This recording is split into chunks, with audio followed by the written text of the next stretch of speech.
Hey guys, welcome back to the episode 4 of front end development series. तो यार अब से हम फाइनली जावास्क्रिप्ट की सीरीज शुरू करेंगे। आपकी काफ़ी सारी कमेंट्स आई है वीडियो पे जावास्क्रिप्ट पे वीडियोस बनाने के लिए, तो बस अब से हम वही स्टार्ट करेंगे। अभी मजा आएगा ना भिड़ो। क्योंकि देखो यार, HTML CSS तो मोस्टली सबका हो ही जाता है। मेन प्रॉब्लम कहाँ आती है? जावास्क्रिप्ट में, राइट? कैसे लॉजिक बिल्ड करें, कैसे अच्छे से जावास्क्रिप्ट सीखे। देखो, पहले मैंने ना सोचा था कि HTML CSS और जावास्क्रिप्ट उस ऑर्डर में हम समझेंगे सब कुछ, पर अब सबको अभी जावास्क्रिप्ट की सबसे ज़्यादा ज़रूरत है, राइट? तो अब उसी से स्टार्ट करते हैं, ठीक है? देखो, अगर आपको कोई HTML CSS पे स्पेसिफिक टॉपिक समझना हो तो मेरे को कमेंट सेक्शन में ज़रूर बताना, मैं उस पर वीडियो बना दूंगा, ठीक है? तो यार, वीडियो में आगे बढ़ने से पहले अगर आपने सब्सक्राइब बटन अभी तक नहीं दबाया है तो पहले वो ज़रूर दबाओ और बेल आइकन को प्रेस कर दो, जिससे आपको इन एपिसोड्स के बारे में सबसे पहले पता चल जाए। और हाँ, कंटेंट अच्छा लगा हो तो यार लाइक और कमेंट ज़रूर कर देना, क्योंकि आपकी लाइक्स और कमेंट से काफ़ी मोटिवेशन मिलता है आप लोगों के लिए अच्छा और यूनिक कंटेंट बनाने के लिए। तो तेरे को हरामी समझता था तो राम निकला रे, देव मानुस निकला रे। तो देखो, जावास्क्रिप्ट में हम बेसिक से लेकर फंडामेंटल्स तक सब कुछ समझेंगे, ठीक है? क्योंकि जिसने जावास्क्रिप्ट अभी तक नहीं सीखा है उसको भी समझ में सब कुछ आना चाहिए, और जो जावास्क्रिप्ट सीख चुका है या फिर अभी सीख रहा है उनको भी सब कुछ समझ में आना चाहिए, ठीक है? और हाँ यार, मेरी आप लोगों से एक रिक्वेस्ट है।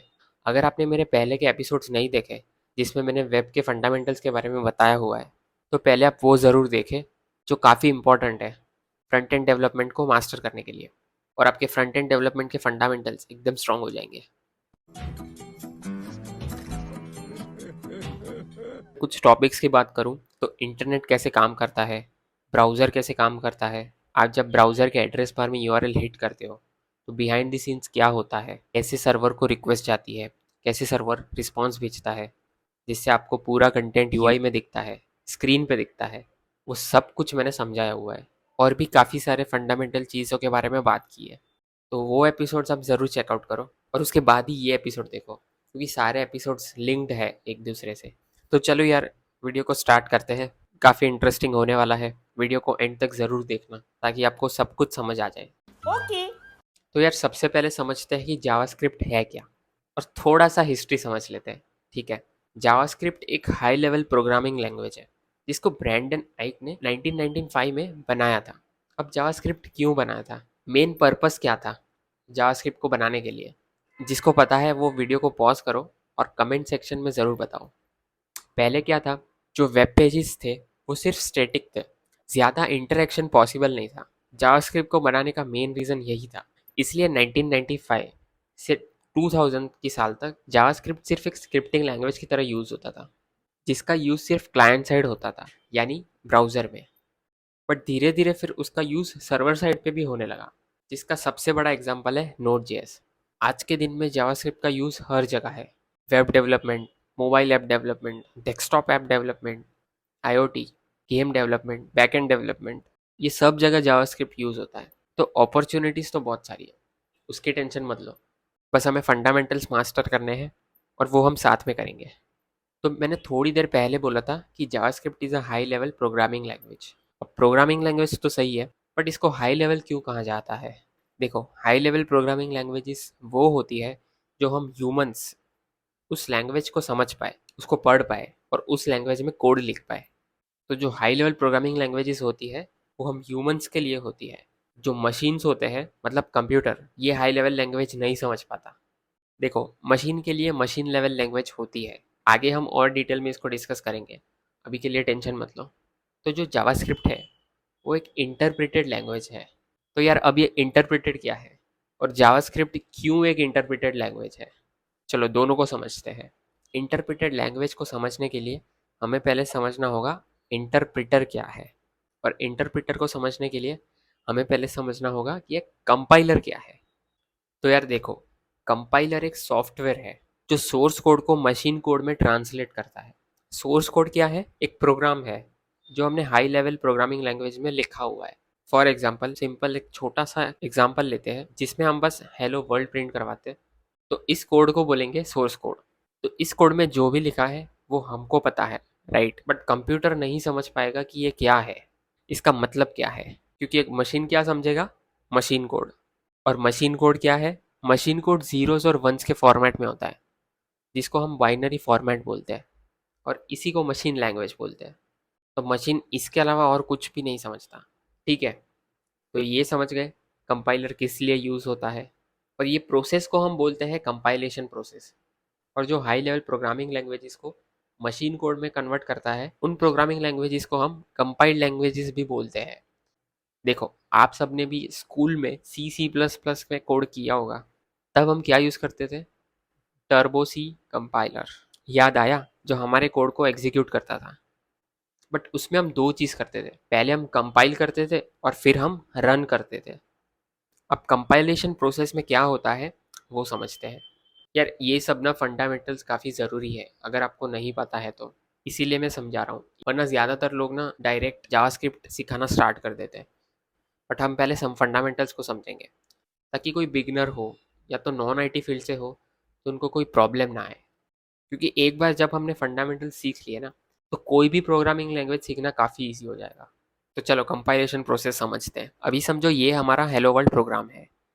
अब ये program as a source code input जाएगा कंपाइलर में, और कंपाइलर पूरे कोड का प्रोसेसिंग करेगा। अब एक एग्जीक्यूटेबल फाइल बनेगी। फॉर एग्जांपल विंडोज़ ओएस में .exe एक्सटेंशन से एग्जीक्यूटेबल फाइल बनेगी। तो ये फाइल में मशीन कोड इंस्ट्रक्शंस रहते हैं, उसी को फिर मशीन एग्जीक्यूट कर पाएगा। आई होप ये पूरा प्रोसेस आपको समझ आ गया होगा। अब देखो, जो कंपाइलर है वो platform dependent executable file generate करता है। मतलब विंडोज़ ओएस में उसने जो फाइल बनाई वो लिनक्स ओएस में नहीं चलेगी, वो मैक ओएस में नहीं चलेगी।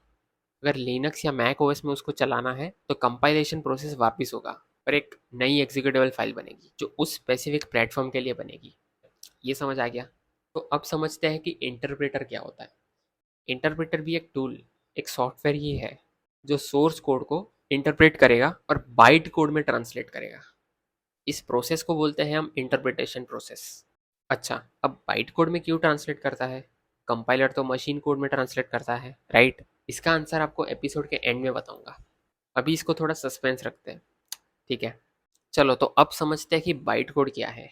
बाइट कोड मशीन कोड नहीं है, और मशीन कोड को सीपीयू एग्जीक्यूट करता है, बाइट कोड को सीपीयू एग्जीक्यूट नहीं करेगा। जैसे हमने देखा था मशीन कोड प्लेटफॉर्म डिपेंडेंट है, but byte code platform independent होता है। इसका मतलब क्या हुआ, जो इंटरप्रेटर है उसको मतलब नहीं है कि कौन सा हार्डवेयर है या कौन सा प्लेटफॉर्म है, ठीक है? इंटरप्रेटर जो बाइट कोड जनरेट करेगा उसको हम किसी भी प्लेटफॉर्म, किसी भी ओएस में उसको रन कर सकते हैं। बस दूसरे मशीन पे इंटरप्रेटर इंस्टॉल होना चाहिए। देखो, इंटरप्रिटेशन प्रोसेस में क्या होता है, सोर्स कोड इंटरप्रेटर में एज इनपुट जाएगा। अब इंटरप्रेटर बाइट कोड जनरेट करेगा, और ये बाइट कोड में भी इंस्ट्रक्शंस होंगे। तो बाइट कोड में जो भी इंस्ट्रक्शंस होंगे वो लाइन बाय लाइन एग्जीक्यूट करेगा और आउटपुट दे देगा। मतलब उसने पहली लाइन पढ़ी, इंटरप्रेट की और एग्जीक्यूट कर दी, मतलब आउटपुट दिखा दिया।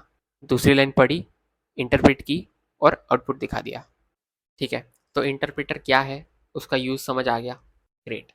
देखो, जावास्क्रिप्ट, पाइथन जैसी लैंग्वेजेस है वो इंटरप्रेटेड लैंग्वेजेस है, उनमें इंटरप्रेटर का यूज़ होता है। और इंटरप्रेटर में कोई भी एग्जीक्यूटेबल फाइल नहीं बनती जो कंपाइलर के केस में बनती है। इसको एक बार वापस रिवाइज कर लेते हैं, ठीक है? कंपाइलर में क्या होगा, पूरा कोड एक साथ कंपाइलर उसको कंपाइल करेगा और आउटपुट दे देगा। इंटरप्रेटर के केस में क्या होगा कि वो लाइन बाय लाइन इंटरप्रेट करेगा और आउटपुट दे देगा। फिर कंपाइलर एक एग्जीक्यूटेबल फाइल बनाएगा जो प्लेटफॉर्म डिपेंडेंट और हार्डवेयर स्पेसिफिक होती है। इंटरप्रेटर के केस में ऐसा कुछ नहीं होता, ऐसी कोई फाइल नहीं बनती। वो सिर्फ सोर्स कोड को इनपुट लेगा, बाइट कोड में कन्वर्ट करेगा और लाइन बाय लाइन आउटपुट दे देगा। और हाँ, सबसे इंपॉर्टेंट पॉइंट, कंपाइलर के केस में जो मशीन कोड रहता है वो एकदम जल्दी एग्जीक्यूट हो जाता है। मतलब उसका एग्जीक्यूशन फास्ट रहता है। क्यों? क्योंकि जब ये मशीन कोड बनाएगा तो वो उस पर ऑप्टिमाइजेशंस भी लगाएगा, जिससे वो जल्दी से जल्दी कोड को एग्जीक्यूट कर पाए। इंटरप्रेटर के केस में इतने ऑप्टिमाइजेशंस नहीं लगते, इसलिए उसका एग्जीक्यूशन टाइम स्लो रहता है। और दूसरा इंपॉर्टेंट पॉइंट, कंपाइल लैंग्वेजेस का स्टार्टअप टाइम स्लो है। क्यों? क्योंकि ये टू स्टेप प्रोसेस है, पहले पूरा कोड कंपाइल होगा और फिर एग्जीक्यूट होगा। इंटरप्रेटेड लैंग्वेजेस में क्या होगा, स्टार्टअप टाइम फास्ट रहता है। क्यों? क्योंकि ये वन स्टेप प्रोसेस है। इसको interpreter line by line execute करता जाएगा तो आउटपुट जल्दी दिखने लगेगा। तो मैंने कुछ टाइम पहले बताया था कि इंटरप्रेटर कोड को बाइट कोड में क्यों कन्वर्ट करता है। इसका आंसर अब मिल गया आपको, क्योंकि बाइट कोड जो होता है वो प्लेटफॉर्म डिपेंडेंट नहीं रहता। तो जावास्क्रिप्ट को इंटरप्रेटर लैंग्वेज बनाने का मेन रीज़न यही था, जिससे वो मल्टीपल ब्राउजर्स में एग्जीक्यूट कर सके। क्रोम हो या फायरफॉक्स हो या माइक्रोसॉफ्ट एज हो या सफारी हो, किसी में भी वो एग्जीक्यूट हो सके, इसीलिए उसमें इंटरप्रेटर का यूज़ किया जाता है। आई होप आपको ये सारी चीज़ें अच्छे से समझ आ गई होगी। तो यार इस एपिसोड में इतना ही रखेंगे, वरना आपके लिए काफ़ी सारा ज्ञान हो जाएगा।